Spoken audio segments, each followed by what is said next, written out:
سفر میں ایک نہیں، دو نہیں، تین نہیں، کربلا معلی کے میدان پر 72 شہادتیں ہوئیں، اور 73ویں شہادت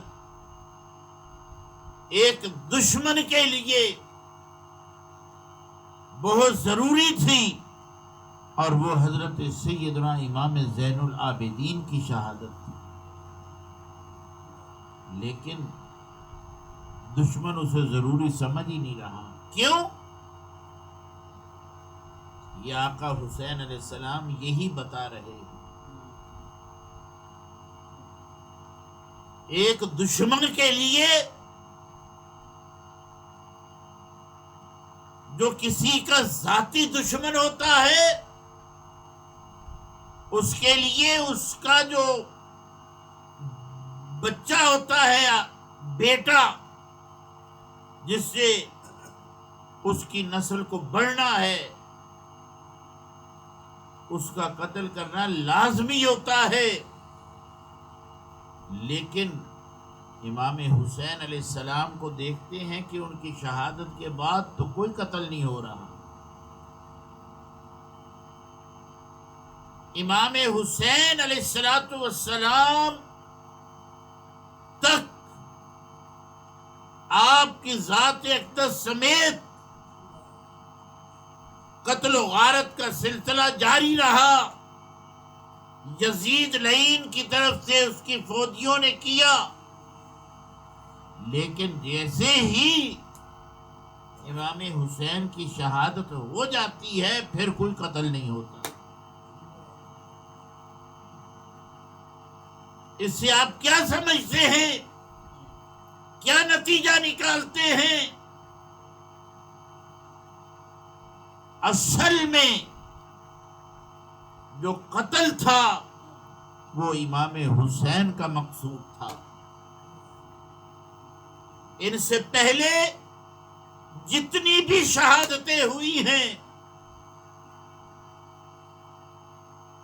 جتنی بھی شہادتیں ہوئی ہیں، وہ یزیدیت کا ٹارگٹ نہیں تھا۔ ٹارگٹ اور ضروری شہادت، اہم اور امپورٹنٹ وہ شہادت ہے تو وہ فقط اور فقط امام حسین علیہ السلام کی۔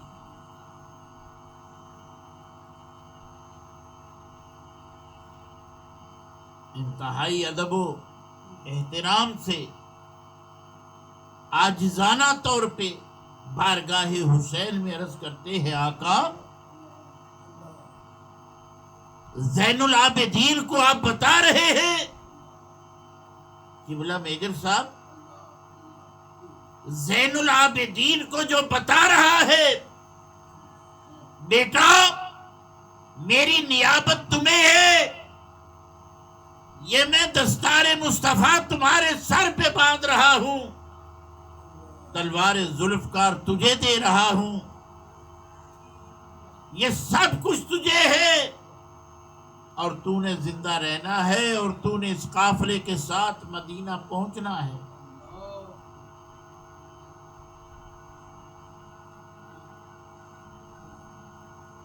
جو ان کی زندگی کی گارنٹی دے رہا ہے، یقیناً انہیں پتا ہے کہ یزیدیت کا ٹارگٹ میں حسین ہوں، میرے سے پہلے جتنی شہادتیں ہوئی ہیں وہ ٹارگٹ نہیں تھے، وہ ڈیفینس آف حسین تھے۔ اور سے لے کے غلاموں کی شہادتوں تک غازی عباس علمدار، حضرت سیدنا علی اکبر اور امام علی اصغر کی شہادتیں، اون و محمد کی شہادتیں، امام مسلم اور ان کے صاحبزادوں کی شہادتیں، یہ سب ڈیفینس آف حسین ہیں، لیکن ٹارگٹ نہ امام مسلم، نہ ان کے بیٹے، نہ ان محمد، نہ وہ غلام، نہ یہ گھرانہ نبوت کے چشم و چراغ، صرف اور صرف مدینہ سے لے کے کربلا معلیٰ تک اگر کوئی ٹارگٹ تھا یزید کے لیے اور اس کی فوج کے لیے، وہ فقط حسین کی ذات تھی۔ امام حسین کی شہادت یہ بتا رہی ہے، تو بارگاہ حسین میں عرض کرتے ہیں آقا، جس زین العابدین کی حیات کے لیے اور کربلا سے لے کے مدینہ تک سفر کے لیے آپ جانتے ہیں، یقیناً آپ یہ بھی تو جانتے تھے کہ یزیدیوں کا ٹارگٹ تو میں ہی ہوں۔ آپ جو سب سے بعد میں شہادت دے رہے ہیں، یہ آپ پہلے ہی شہادت پیش کر دیں تاکہ باقی بچ جاتے۔ تو میرے آقا حسین زبان حال سے فرما رہے ہیں، اور سید مقصود عالم سن، میں کائنات کے اندر ذہن انسانی کو یہی تو سمجھا رہا ہوں اور سبق دے رہا ہوں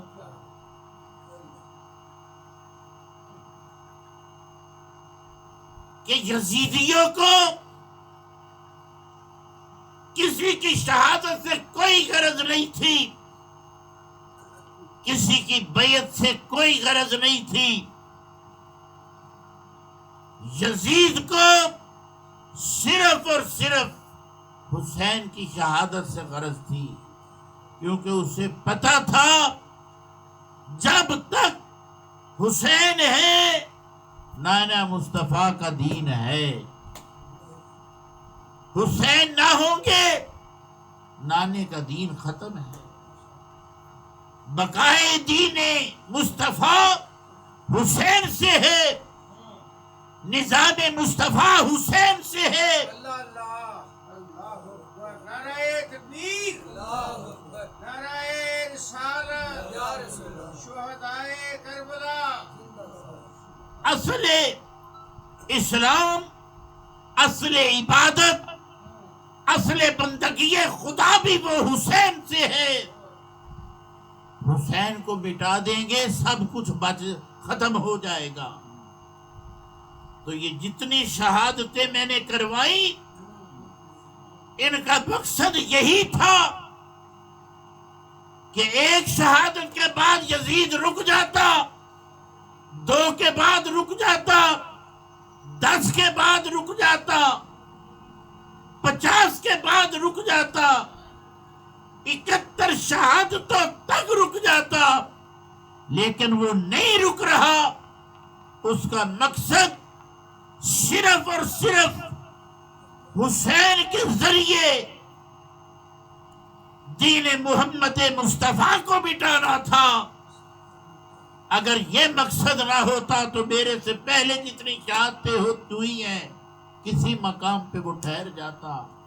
یہ شہادتیں 1 سے لے کے 71 تک کروانا یہ ضروری تھا، یہ سمجھانا ضروری تھا کہ اس کا ٹارگٹ اس 72ویں شہادت پر ہے، حسین کی شہادت پر ہے۔ اس کی سوچ، اس کی فکر کسی کے ساتھ نہیں ہے، صرف حسین کی ذات کے ساتھ ہے۔ اس نے سمجھا حسین مٹ جائے گا تو دین محمدی ختم ہو جائے گا، لیکن مٹا تو نہ سکا۔ اور امام حسین علیہ السلام کی شہادت کے بعد پھر امام زین العابدین کا زندہ بچ جانا اور کسی شہادت کا نہ ہونا، اس بصیرت حسین کی واضح دلیل نظر آئی۔ لیکن اسے یہ نہیں پتا تھا کہ حسین سے پہلے بھی حسین ہی تھے، حسین کے بعد بھی حسین ہی۔ حسین کا ایک فرزند امام زین العابدین جو بشکل دین مصطفیٰ پھر مدینہ منورہ میں جس اعتبار سے بھی پہنچا، آج پوری کائنات میں اور روئے زمین پر اگر اسلام ہے تو وہ زین العابدین سے ہے۔ دین مصطفیٰ کی بقا اور سلامتی ہے تو وہ زین العابدین سے۔ تو دوستو، یزید سمجھا کہ شاید حسین کو مٹانے سے دین مصطفیٰ مٹ جائے گا، لیکن اللہ تبارک و تعالی نے امام زین العابدین کو ثانی حسین بنا دیا۔ اللہ اکبر۔ اور بقاؤ حیات دین مصطفیٰ بنا دیا۔ اللہ تعالیٰ مجھے اور آپ کو محمد و آل محمد کی محبت عطا فرمائے۔ وآخر دعوانا الحمدللہ۔